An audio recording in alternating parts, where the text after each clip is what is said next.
India, for example, has really harnessed the clean development mechanism to increase renewable energy penetration, to improve energy efficiency in industry.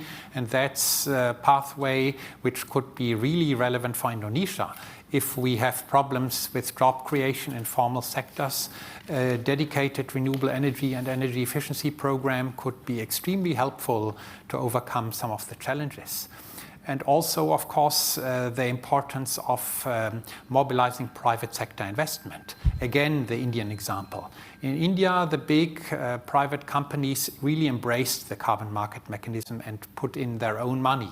I would think that Indonesian private sector could do the same and thereby really mobilize export revenues that could be very helpful.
Embeds inclusive and sustainable practices.